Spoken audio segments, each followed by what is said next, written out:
E aí, pessoal, bem-vindos a mais uma análise. Hoje a gente vai mergulhar direto num mistério médico que é literalmente de cair o queixo. É fascinante, claro, mas também um pouco assustador pensar em como um motor físico aparentemente invencível, aquele indivíduo que transpira saúde e vitalidade, pode falhar de repente, sem absolutamente nenhum aviso prévio. Como a máquina humana, operando na sua melhor forma, pode simplesmente desligar? É exatamente isso que a gente vai desvendar aqui nos próximos minutos.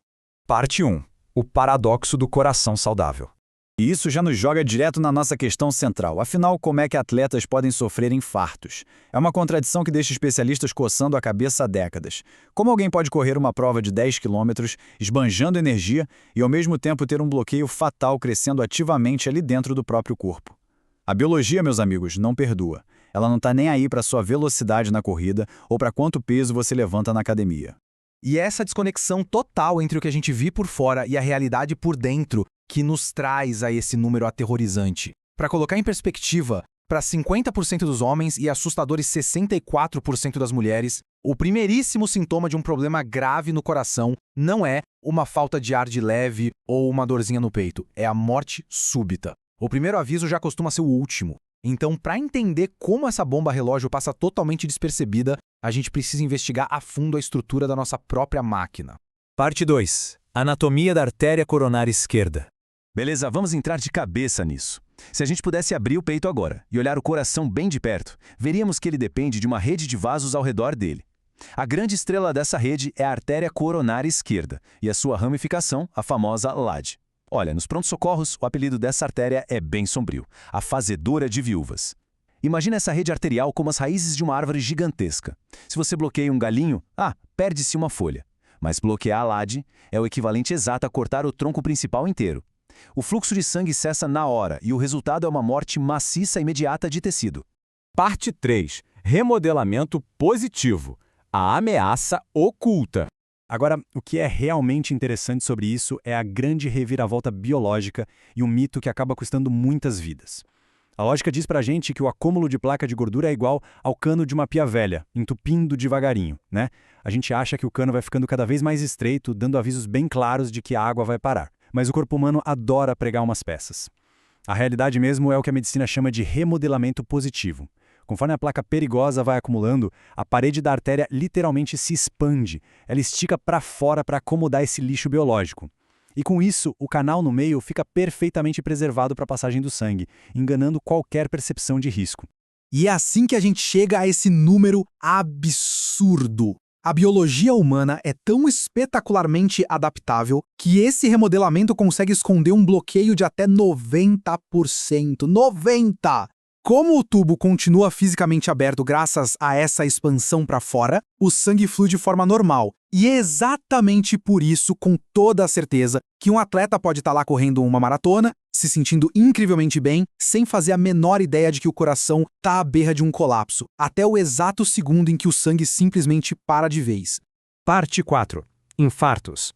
Tipo 1 e 2. Mas espera aí, se a artéria estica para manter o sangue rolando, o que aperta o gatilho para transformar essa placa escondida num evento fatal? Bom, a resposta está em dois cenários bem diferentes. O infarto tipo 1 é puramente uma questão de estabilidade da placa. Imagina a placa mole como se fosse uma bolha com uma pele bem fininha. Um pico de pressão repentino, bum, rompe essa bolha, o recheio vaza e o corpo entra em pânico, formando um coágulo na hora. É como enfiar uma rolha numa garrafa de vinho com tudo. O fluxo bate de frente num muro de tijolos. Já o infarto tipo 2, que é super comum na galera dos esportes de resistência, acontece quando a estrutura não rompe, mas o coração exige tanto oxigênio que as artérias comprometidas simplesmente não dão conta do recado. E isso ilustra perfeitamente aquele efeito dominó que rola sob um estresse extremo. Vamos acompanhar o caso de um corredor aí na faixa dos 50 anos. No passo 1, ele tem um bloqueio de 50%. Sentado no sofá, isso é irrelevante, o sangue flui solto. Mas aí no passo 2, no meio de uma corrida pesada, os batimentos chegam a 170 por minuto. O coração agora está pedindo uma mangueira de incêndio jorrando sangue. Mas no passo 3, a artéria meio bloqueada só consegue entregar água de uma mangueira de jardim. A demanda engole o suprimento. No passo 4, esse sufocamento causa isquemia. As células do coração começam a morrer e pipocar, liberando uma proteína chamada troponina no sangue. É um vazamento que lembra muito aquele líquido de um bastão de luz de festa quando a gente quebra ele no meio, sabe? O coração está ali, asfixiando em total silêncio. Tem ainda um outro fator fascinante que diferencia quem sobrevive de quem não sobrevive: a circulação colateral. Pensa nas artérias principais como grandes vias expressas, marginais. Num coração mais velhinho, que já lidou com pequenos engarrafamentos por décadas, a biologia vai pavimentando lentamente umas ruazinhas laterais, umas rotas alternativas para fugir do trânsito. Isso compra um tempo vital. Só que nos pacientes mais jovens, a ruptura bloqueia a via principal do nada. Como essas ruazinhas ainda não existem, a via expressa fecha de repente, sem nenhum desvio possível, e o evento acaba sendo fatal em questão de minutos. Parte 5. Exames de rastreio na prevenção. A boa notícia no meio disso tudo é que a gente não precisa ficar no escuro esperando o pior. Porém, é incrivelmente comum a gente ver as pessoas com uma falsa sensação de segurança só por causa dos exames de sangue de rotina. Eles são úteis, claro, sem dúvida, mas têm limitações gigantescas. Os exames de sangue tradicionais mostram perfeitamente os ingredientes que estão circulando ali no plasma. O problema é que eles falham feio em dizer se esses ingredientes, tipo colesterol, estão de fato grudando e cimentando as paredes das suas artérias. É exatamente a mesma coisa que saber de cor a composição química da água, mas não ter a menor ideia se o encanamento da casa está prestes a estourar. É justamente para cobrir esse buraco que existe o score de cálcio. É uma tomografia simples, que dura uns 5 minutinhos e revela se tem cálcio duro nas artérias. Aqui, 0 é a nota perfeita. Mas isso é absolutamente crucial. Qualquer resultado acima de 400 não é só uma luz amarela. Clinicamente, isso é considerado uma verdadeira bomba relógio que exige ação imediata.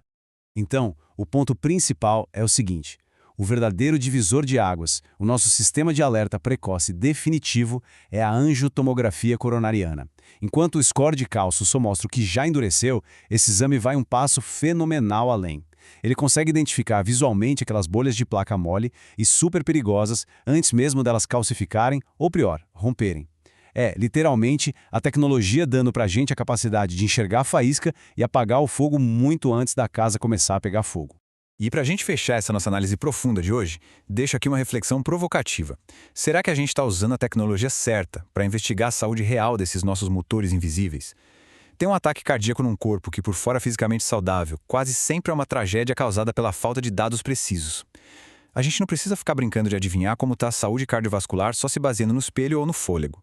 Munidos dessa compreensão de como funciona o remodelamento positivo e tendo exames de ponta à disposição, o poder de prevenir e agir antes que o tempo acabe está bem aí, nas nossas mãos. Chegou a hora de parar de presumir e começar a investigar de verdade. Valeu por acompanharem e até a próxima!